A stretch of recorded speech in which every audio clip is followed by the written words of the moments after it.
ഇനിയിപ്പോ ഏട്ടത്തി എന്ത് പ്ലാൻ വേണമെങ്കിലും ഉണ്ടായിക്കോ. പക്ഷേ ഞാൻ ഉള്ളിലൊന്ന് തീരുമാനിച്ചിട്ടുണ്ട്. അതേ നടക്കാൻ പോകുന്നുള്ളൂ. ഞാൻ ഐശ്വര്യ തന്നെ വിവാഹം കഴിച്ചിരിക്കും. വെറുതെ നടക്കാത്ത കാര്യം വിളിച്ച് പറയല്ലേ പ്രണവേ. എന്താ പറഞ്ഞേ? നടക്കാത്ത കാര്യം? എന്താ നടക്കാത്ത കാര്യമായത്? എന്തോ കാരണം കൊണ്ട് എനിക്കും ഐശ്വര്യക്ക് ഇപ്പൊ പരസ്പരം കോണ്ടാക്ട് ചെയ്യാൻ പറ്റുന്നില്ല. അത്രേ ഉള്ളൂ. എല്ലാം ശരിയാവും. ഞങ്ങളുടെ വിവാഹം നടക്കുകയും ചെയ്യും. അത് നടക്കില്ലെന്ന് പച്ച മലയാളത്തിലല്ലോ പറഞ്ഞ. എന്തുകൊണ്ട് നടക്കില്ലാന്ന്?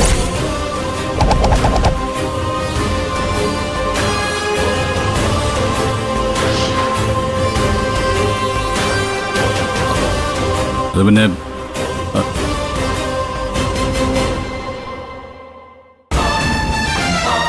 കാര്യം പറ. എന്താന്ന് വെച്ചാ തെളിച്ച് പറ. അത് പിന്നെ ഐശ്വര്യ ഈ നാട്ടിലില്ല. ഈ നാട്ടിലില്ലെന്ന് എന്നുവെച്ചാ അത്യാവശ്യമായിട്ട് എങ്ങോട്ടെങ്കിലും പോയതായിരിക്കും. തിരിച്ചു വരാതിരിക്കത്തില്ലല്ലോ. എടാ, ഐശ്വര്യ ഇവിടുന്ന് പറഞ്ഞു വിട്ടത് ഞാനാ.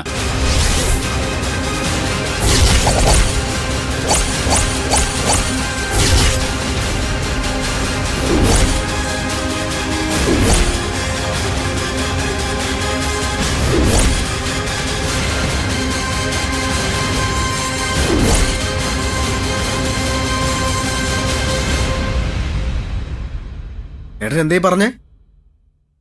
നിങ്ങളാണ് പറഞ്ഞു വിട്ടത്.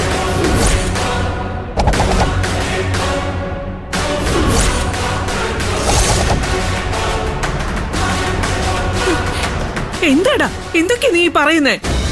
വിവാഹത്തിന് സമ്മതമാണെന്ന് ഐശ്വര്യ അറിയിച്ച ഈ സമയത്ത് തന്നെ അവളെ നിങ്ങൾ എങ്ങോട്ടാ പറഞ്ഞു വിട്ടെ? ഐശ്വര്യക്ക് വിവാഹത്തിന് സമ്മതമാണെന്ന് നീ വെറുതെ അങ്ങ് പറഞ്ഞാ പോരാ. ഐശ്വര്യയുടെ പ്രണയം വെറും അഭിനയമായിരുന്നു. എന്താ എന്താ പറഞ്ഞേ? അഭിനയോ? എനിക്കൊന്നും മനസ്സിലാവുന്നില്ല.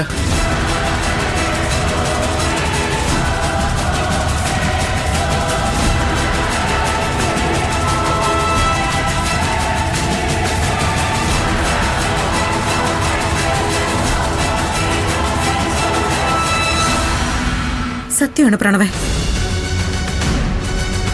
ശിവാനിയോടുള്ള ദേഷ്യത്തില് നിന്റെ ജീവിതം തകരുമെന്നൊരു ഘട്ടം വന്നപ്പോ നിന്റെ മനസ്സിനെ ഒന്ന് ഡൈവേർട്ട് ചെയ്യാൻ വേണ്ടി ഞങ്ങൾ തന്നെ ഏർപ്പെടുത്തിയ ഒരു പെണ്ണ് മാത്രമായിരുന്നു ഐശ്വര്യ.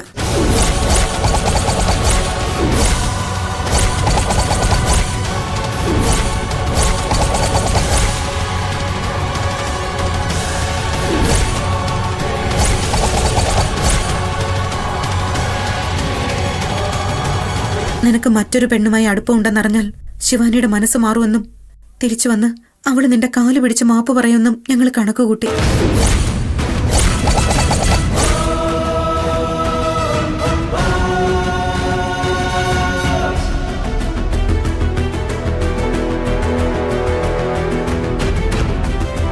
സത്യമാണോ നിങ്ങൾ ഈ പറയുന്നേ? പറയട്ടെ, ഈ പറഞ്ഞൊക്കെ നേരാണോ? സത്യമാണ് പ്രണവേ.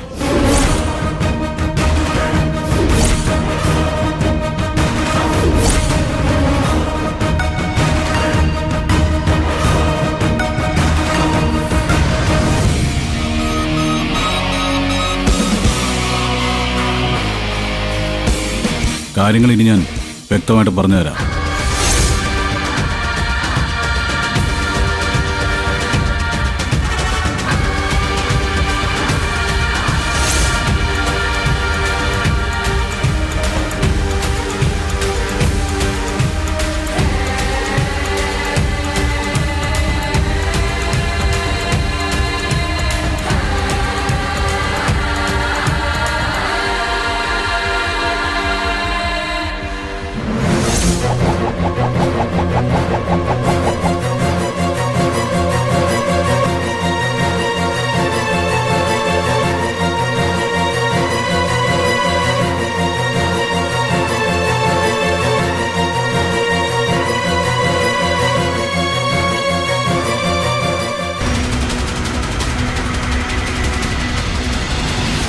ശിവാനിയുടെ ജീവിതം നശിച്ചു പോകരുതെന്നും അവളെ തിരുത്തി നല്ലൊരു പെണ്ണായിട്ട് ജീവിതത്തിലേക്ക് കൊണ്ടുവരണമെന്നും ഞങ്ങൾ ആഗ്രഹിച്ചു.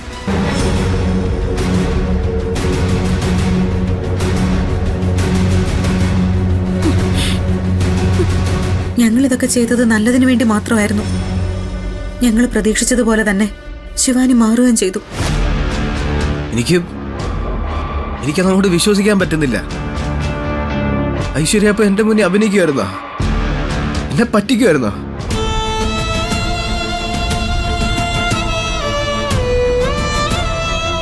എന്തിനാണ് ഗൗതം നീ ഇങ്ങനെയൊക്കെ ചെയ്തത്? നീ ഇതൊക്കെ വെറുതെ പറയുന്നതല്ലേ?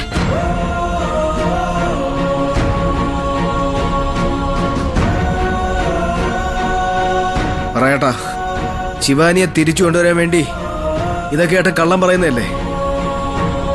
അല്ലടാ, ഞാൻ പറഞ്ഞത് മുഴുവൻ സത്യമാണ്.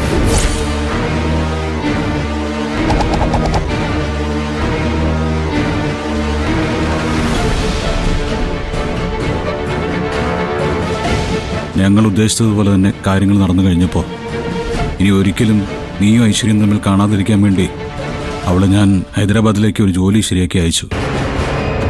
അപ്പോ ഞാൻ വീണ്ടും ചതിക്കപ്പെട്ടല്ലേ? വിഡ്ഢിയാണെന്ന് ഒരിക്കൽ കൂടി തെളിയിക്കപ്പെട്ടു.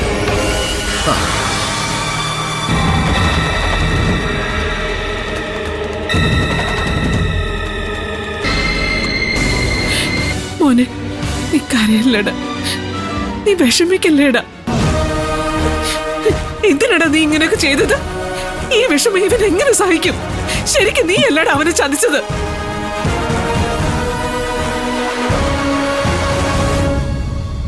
എല്ലാവർക്കും പറ്റിക്കാവുന്ന ഒരാളാണ് ഞാൻ, അല്ലേ?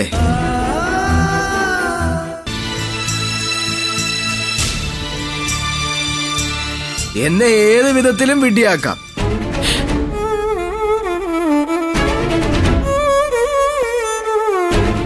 പ്രണയിച്ച് വിവാഹം കഴിച്ച് പറ്റിക്കാം. അച്ഛനാവാൻ പോകുന്നു പറഞ്ഞുകൊണ്ട് പറ്റിക്കാം. പ്രണയം അഭിനയിച്ച് പറ്റിക്കാം. നിന്റെ ജീവിതമാണ് വലുതെന്നും പറഞ്ഞുകൊണ്ട് കൂടെ നിൽക്കുന്നെന്ന് കാണിച്ചു പറ്റിക്കാം.